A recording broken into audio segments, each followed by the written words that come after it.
Our guest today is Heather Kovacic. She is the executive director of the Conneaut Arts Center, and it's been a while since you've been on, and there's always a lot of stuff going on. And one thing I wanted to talk a little bit about is the dance program coming up in a couple of weeks.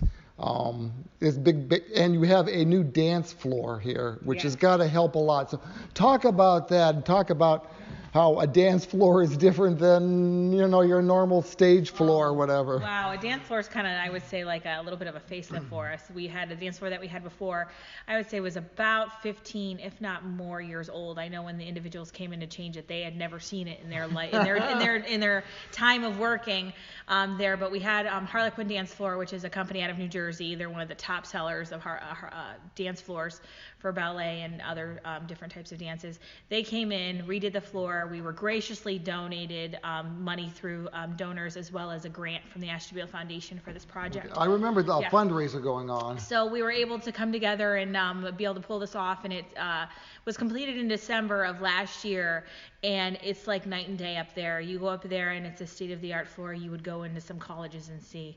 I know a lot of the dancers were kind of not quite used to it because of how nice it was compared to the floor that we had before. A lot of people kind of called it a little sticky, sort of. But they went right into it, and they've enjoyed it ever since. I know Tessa, our dance department director that we have up there, she was in love with it the day she saw it. She was itching to go on it because it actually had to sit for a day or two, and she wanted to go on it within hours after it was done. So, since then we've had an increase in our classes along with our instructors just working really, really hard for this upcoming show. So it's gonna be a good one this year. I'm really proud of the instructors and the dance department. They've really come together and worked as a team with our 30 to 40 students that we have here, and it's going to turn into a big thing. So I'm excited. The floor thing, can you explain how it is different than a normal dance floor? A normal dance floor. Well, what's nice? What was there before? Well, what was there before is actually a vinyl floor that they actually they deemed it as being some type of dance floor, but it wasn't the proper dance floor that we needed for our dances that we hold here. So what they did is they actually put in a floor, and they call it a floating floor, which is actually adhered to the bottom part of the floor, but it's not adhered to the sides of the going up the walls or anything like that. So it actually is able to expand and contrast with the temperatures. Obviously, Northeast Ohio, we know how one day we're -10 and the next day we're 70 degrees. So this floor that we have upstairs works really, really nice with everything, and it's actually a completely welded, sealed floor that is now on our floor. So there's no seams, there's no cracking, there's no splitting of the floor, anything like that, and it's got like a 10 to 15 year lifespan warranty on it, so it'll be there for quite some time. Is this the second floor or third floor? This is since I've been here, this is the first floor that they've had, and I think. No, but I'm talking about what floor in the building. Oh, floor in the building. Oh, as far as the dance floor, I think this would be, I would say the second or the third. Oh, no, okay, I'm just talking about what floor is on, first floor, second floor? Oh, I'm sorry, it's on the second floor. Second floor, Sorry. okay, I know. One moment. Oh, it's on our second floor. So yeah, actually the dance studio takes up all of our second floor. Yes. Besides a changing room and a waiting room for the parents up there. But yeah, it's pretty much the whole entire, if you come in our main gallery and you look straight up, that whole entire space that is our main gallery on our first floor is a dance floor studio upstairs. Along with, actually, there's a little bit of a stage that goes to the east of the building. Right, as well. And you got the mirrors there too. Yes. So, it turned out really well. Like I said, all the dancers quite enjoy it. And like I said, even the little kids are super excited about it. So tell me about the performance itself. When is it? And well, it's under the direction of all the instructors, but mostly under Tessa Deutsch here that we have. And she always comes up with awesome themes and different types of things. So this year it's called Chemical Reaction, which is based off the periodic table. Right. Which is very scientific, very creative, and each of the classes and stuff like that will be have a performance that is something based off either an element or based off the periodic table itself. So we've got, I would say, probably about a dozen or so dances that she will be teaching along with the other instructors. But is her husband helping? Yes, Toby, which is her husband, we love him to death. He's always there. We've also got a couple of the older dancers that help a lot with the little kids, and then Jordan Nowitzki, who's our pre-ballet, beginning jazz, advanced jazz, and our hip hop teacher here. She's working really, really hard to get this all together. So it's going to be fun. It's our Arlene's Broadway on Buffalo right there. It's going to be the weekends of the 17th and 18th, and the 24th and 25th. We've got a matinee on the 25th. It starts at 1 o'clock, but the 17th, 18th, and 24th are all 7 p.m. shows. Doors open about a half hour before. It is a lot of work, and they have to make this look easy. Oh, yes. They have to make it look easy. I know we were just talking briefly about how like some of them jump up in the air and, or they're holding their poses and their little legs are shaking and things like that. God bless them, because that takes a lot of grace and a lot of strength. So that they work hard and they do a really good job. It's a lot of practice too. Yes. So what are the dates? Oh, you mentioned the dates, right? Yes, the dates are the 17th and 18th. Those are at 7 p.m. Doors open about a half hour before. And then we have the 24th and 25th. The 24th is a 7 p.m. Show as well. And the 25th is a matinee. Yeah, it's at 1 o'clock. Okay, excellent. I also wanted to talk about summer camp. I know my grandkids have gone to it before, and you learn a lot. They pack a lot into it, from music to outside playing games to making crafts and stuff. We actually put a little bit of a spin on it this year. We've actually opened it to a STEAM camp, which if most people aren't familiar, STEAM stands for Science, Technology, Engineering, Art, and Math. We've opened it up to that type of camp. So not only does it include the art, obviously for the A, but it also includes a little bit of scientific, because realistically when you look at art, there's science, mathematics, technology, there's engineering, everything like that is involved in art. So we've decided to kind of theme it this year as a STEAM camp. So, we're going to have some people from the Outdoor Learning Center come in 1 week and talk about a little bit of everything else. We're going to have everything from making tornadoes to making solar ovens. I know we've got some cool things that we're going to be doing with food. We're going to be making fairy gardens, along with Legos. Legos is big this year. Legos is big this year. Can't go wrong. No, we're actually moving our Movies Under the Stars up. Our Movies Under the Stars, we're actually moving it up to we're going to be holding it during the weeks of art camp. And since we're doing STEAM and we're doing Legos, the first one is going to be the Lego 2 movie. We're going to do that first Wednesday of the week. And we're actually moved it back a little bit because I know we have some conflicts. So art camp's actually going to be held the 3rd and 4th week of June this year. And students have the opportunity not only to be able to take just 1 week, but if they want to take both weeks, every week is different curriculum, so kids can take both weeks if they want to. And it won't be a duplicative. Nope, no, it won't be a duplicative. So we're adding that, and then also we decided, kind of just as a little incentive for the kids, because I know they work so hard, they enjoy it, that on Fridays we're doing pizza parties. So every Friday on that, we're going to do a pizza party for the kids, have some entertainment for them, and end the week good. And you're also looking for people to help, right? Yes, we're looking for mentors. A lot of times we reach out to the schools, but we're always looking for more individuals 16 years of age and under are looking for some community service hours. Each week is 30 community service hours. I know a lot of the times the kids sign up and they sign up for 1 week, and by the end of the first week they're like, oh, can we help out with the second week, because they have so much fun.